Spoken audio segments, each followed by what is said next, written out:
Olá, sejam todos bem-vindos. Eu sou o professor Gerry, professor de Geografia. Vamos então fazer uma revisão para o Enem, dentro então das Ciências Humanas e suas tecnologias. Lembrando que Ciências Humanas e suas tecnologias engloba História, Geografia, Filosofia e Sociologia. Vamos lá então? Então nós temos aqui o Enem. Então quem é esse cara? Quem é esse concurso? O Enem, na verdade, é o quê? É um vestibular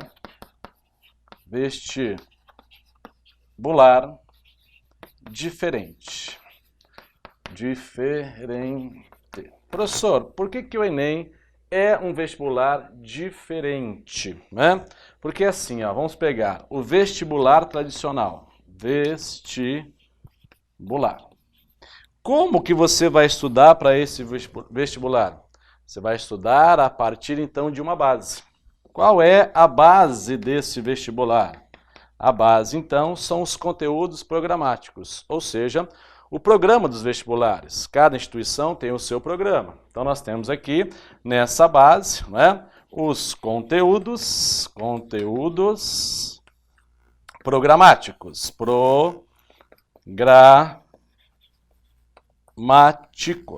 Muito bem.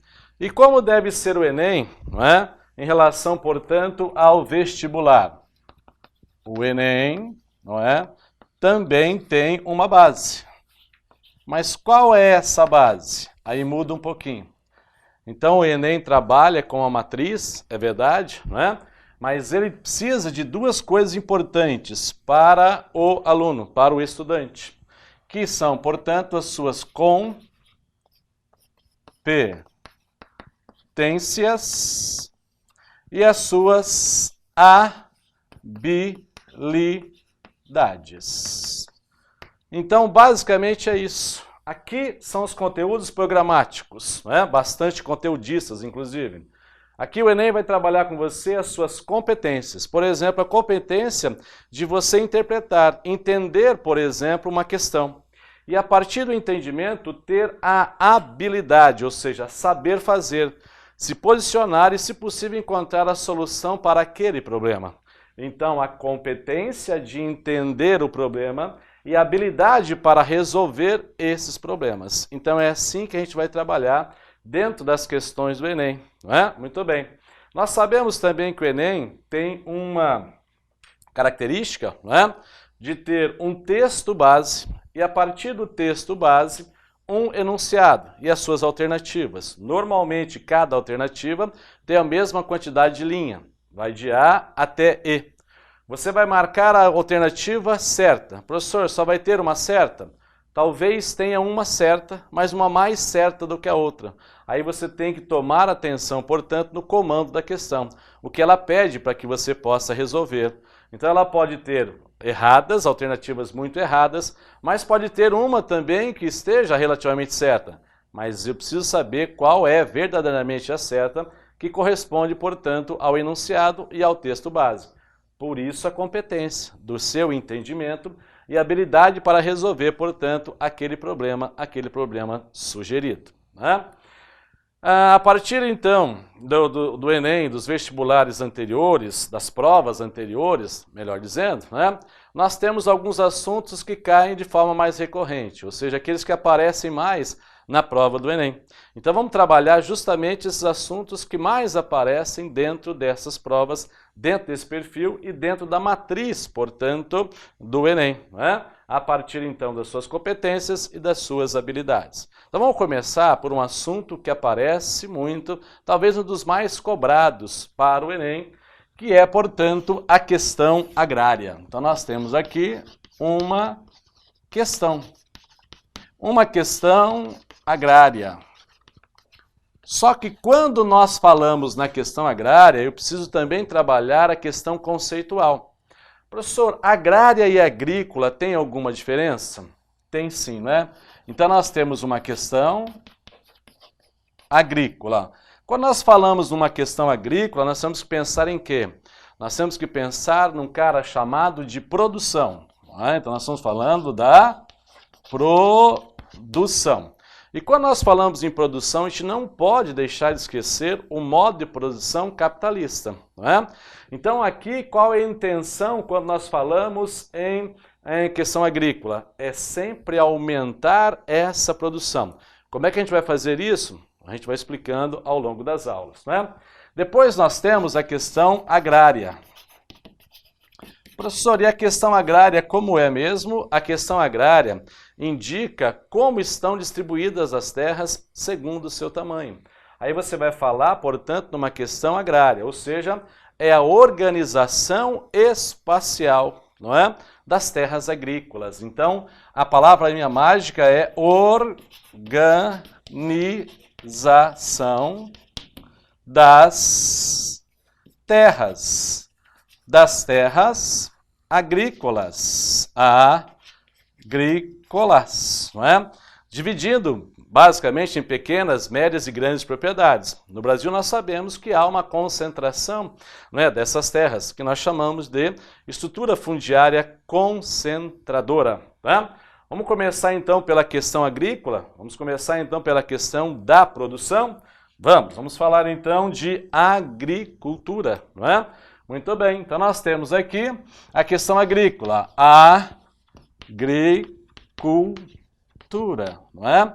A agricultura é uma palavra derivada do latim, quer dizer cultivar campos, não é?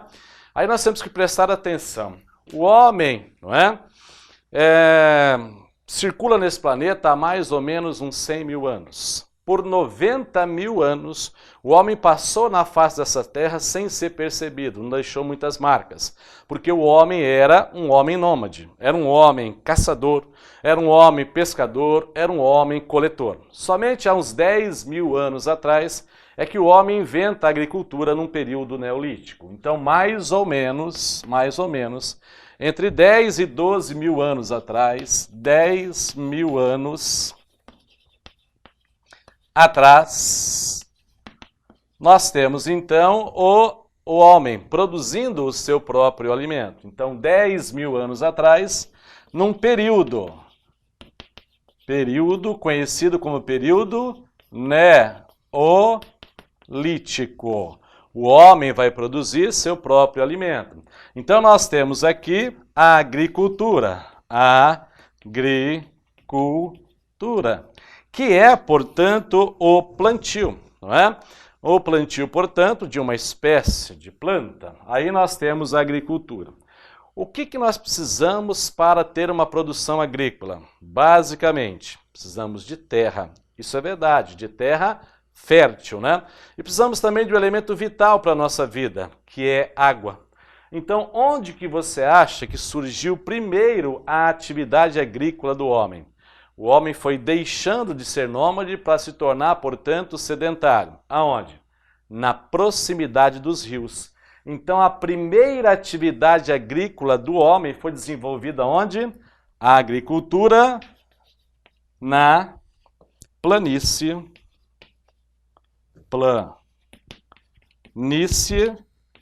da Mesopotâmia. Professor, o que é mesmo a Mesopotâmia? Meso quer dizer meio, potamos quer dizer rios. Entre rios, aonde especificamente? Então nós temos aqui, por exemplo, na Ásia Ocidental. Professor, aonde que é essa Ásia Ocidental? É o que todo mundo conhece como Oriente Médio. Na Ásia Ocidental nós temos quem mesmo? O rio. Rios Tigre e Eufrates. Muito bem. Que hoje nós conhecemos essa região como o Iraque. Lugares semiáridos com recurso hídrico, ou seja, sinônimo de riqueza. Aonde mais? Aparece também na Ásia. Na Ásia Meridional. Na Ásia Meridional. Meridional quer dizer sul, não é? Também no Sudeste Asiático. Então nós temos aqui os rios. os rios Indo e Ganges. Lembra que o rio Ganges é um rio sagrado para os indianos? O rio Indo é um rio importante para o Paquistão. De novo, lugar montanhoso, lugar árido com recurso hídrico. Nós temos aqui também na Ásia, não é? Oriental. Ásia Oriental.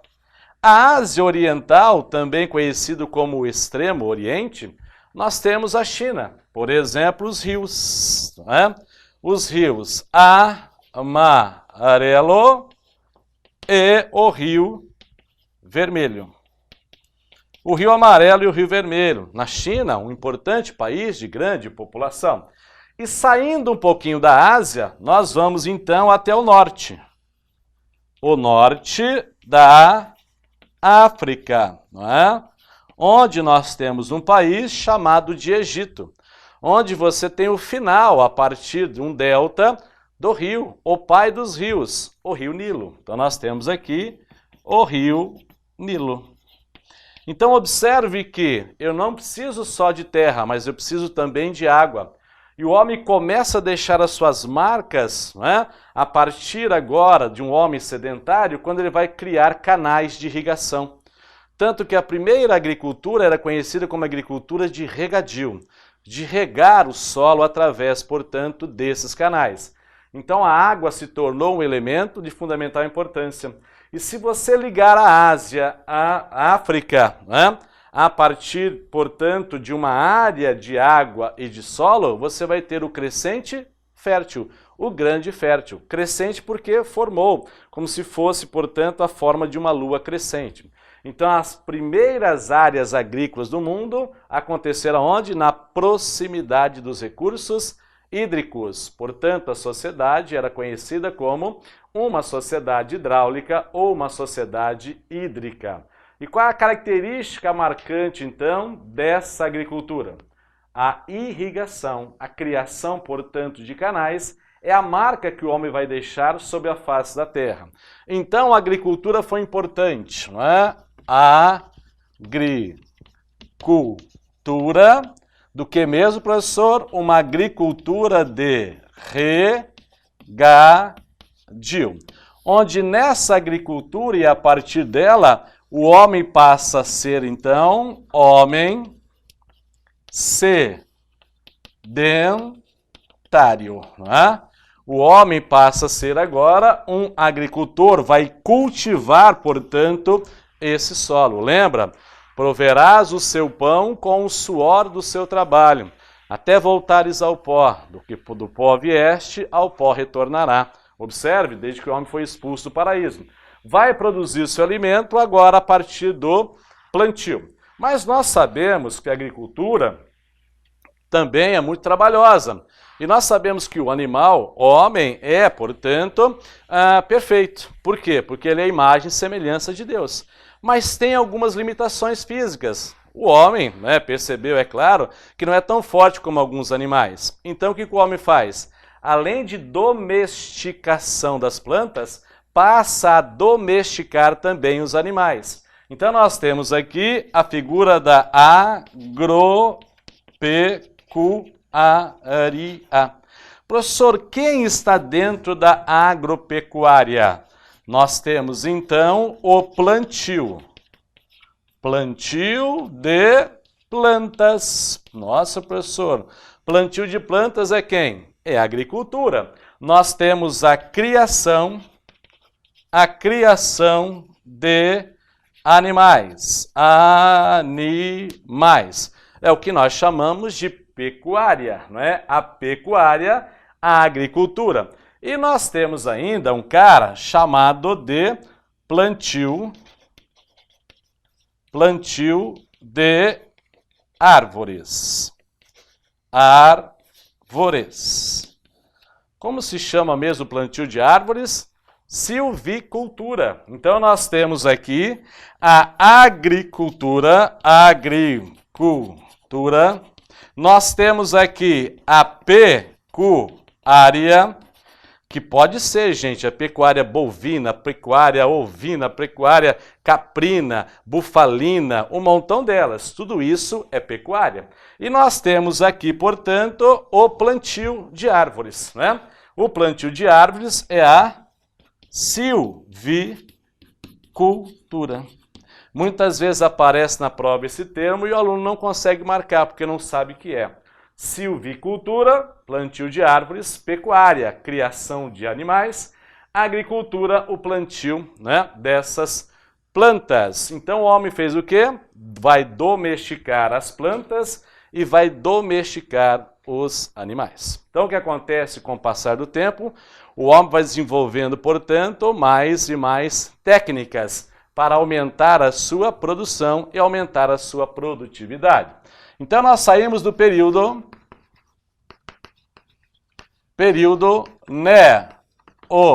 neolítico, que eu poderia até marcar como quem? A primeira revolução agrícola, não é? A primeira revolução agrícola, ou seja, o homem transformando o meio e se transformando ao mesmo tempo, de nômade para sedentário. E nessa primeira revolução agrícola nós temos mesmo quem? A domesticação de plantas e animais. Muito bem. E ao passar do tempo, com o desenvolvimento tecnológico, eu fui introduzindo, portanto, novas técnicas, fui introduzindo novas máquinas para aumentar, portanto, a produção, aumentar o excedente. Professor, o que eu faço com o excedente? Simples, comercializo, portanto, esse excedente, né? Então, a primeira revolução industrial, primeira revolução agrícola, desde lá do período neolítico, passando, se aproximando da primeira revolução industrial. E aí nós temos a segunda, marca a segunda revolução industrial. Desculpem, revolução agrícola, revolução agrícola. Professor, quando que marca então essa segunda revolução agrícola? Quando você começa a mecanizar o campo. Então nós temos a mecanização do campo. E nessa mecanização do campo eu também começo a fazer o quê? Usar novos insumos. Insumos quer dizer adubo para o solo, quer dizer, por exemplo, novas sementes, novas técnicas, né? Então eu tenho aqui os insumos, mecanização do campo, né? E eu tenho agora também um melhoramento, uma seleção de espécies, tá? Muito bem. Então eu tenho agora uma seleção de espécies, ou seja, as espécies mais produtivas, as espécies mais precoces, as espécies mais resistentes, por exemplo, a praga. Então eu vou fazendo, né, uma separação, eu vou selecionando uma seleção, portanto, dessas espécies a partir da segunda revolução agrícola, né? Essa segunda revolução agrícola marca, portanto, a partir da primeira, aí sim, né, gente? Revolução industrial. Porque a indústria não ficou restrita somente à cidade. Ela extrapolou, foi, portanto, até o campo. Nós temos agora a terceira revolução agrícola. E a terceira revolução agrícola está junto, portanto, também à terceira revolução industrial. O que nós temos de novo, portanto, nessa revolução agrícola, né? Nós temos aqui os organismos geneticamente modificados, os OGMs. Organismo geneticamente modificado. As sementes transgênicas, que vão fazer, portanto, aumentar bastante, de forma significativa, a produção e a produtividade, né? Então, nós temos as OGMs, nós temos também as novas técnicas de plantio, de cultivo e de trato, né? E os novos insumos. Tudo isso aconteceu ao longo da evolução do homem e essa evolução, portanto, reflete também esse aumento da produção e da produtividade agrícola, né?